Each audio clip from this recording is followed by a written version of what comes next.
Boa noite, pessoal. Irei exemplificar sobre a condição humana de Hannah Arendt. Capítulo 2, Esfera Pública e Privada. O homem animal, social ou político.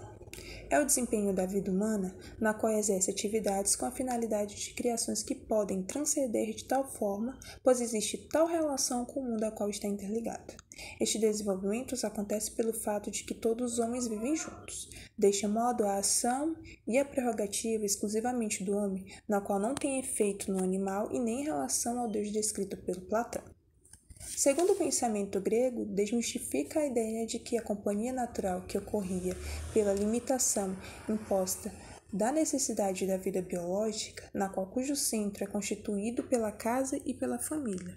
Com o surgimento da cidade-estado, significava que o homem receberá, além da sua vida privada, mas uma forma de interação da vida política, na qual é exposto através do discurso, é existente às ordens, naquilo que é lhe próprio e que é comum para si. Com a experiência da polis, a ação e discurso era considerada atividades cada vez mais independentes. O ser político significava que tudo era decidido mediante palavras e persuasão, e não através de força ou violência, na qual prática esta é considerada fora da polis, mas característicos do lar e da vida família, na qual o chefe da casa imperava com poderes incontestes e despóticos. Em relação a polis e família, existe uma distinção em relação ao âmbito privado e o âmbito público, que é demarcar o que é especificadamente do conjunto pertencente em relação àquela responsabilidade de funções da família, do âmbito privado, e da polis ligado ao âmbito público, pois na esfera familiar há algumas marcas que são exclusivamente no caso que impera a desigualdade. Diferentemente em relação à polis, que defende de que todos são iguais e que a multiplicidade de pensamento são valorizadas, dentro da família na qual a condição patriarcal. Pois, na polis, a igualdade é o pressuposto e oposto daquilo que seria o espaço privado. Inclusive, as funções são diferentes. No âmbito da família, a grande situação seria de tentar preservar a vida, inclusive nos papéis atribuídos ao homem e à mulher. A ideia da preservação e da manutenção da vida. No âmbito público da polis, em relação à preservação de vidas das pessoas, pois ela pressupõe que isso existe. O âmbito da ação, em comunhão com o discurso, tem como pressuposto a manutenção do diálogo, a consideração da preservação a partir dos discursos de uma justiça e igualdade, pois é a partir desta que transparece o discurso da vida ativa.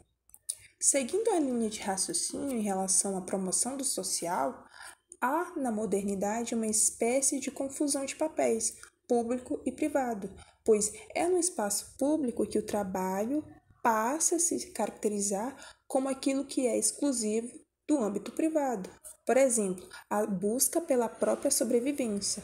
É no espaço público que antes havia garantido a multiplicidade dos diálogos e da liberdade, já não há necessariamente esta liberdade. Ao contrário desta, há uniformidade de pensamento e restringe a possibilidade da era que constituía essa multiplicidade, na qual rompe tal linha que dividia uma da outra.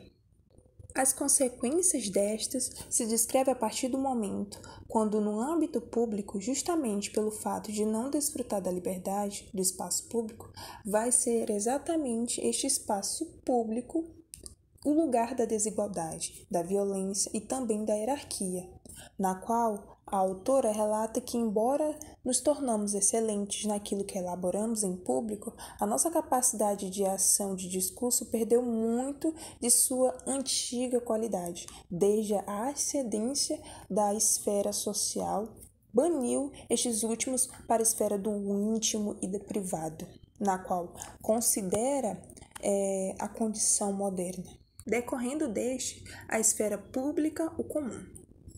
Em primeiro lugar, que tudo que vem ao público pode ser visto e ouvido por todos e tem a maior divulgação possível, na qual para nós aquilo que é visto e ouvido pelos outros é por nós mesmos que constitui a realidade.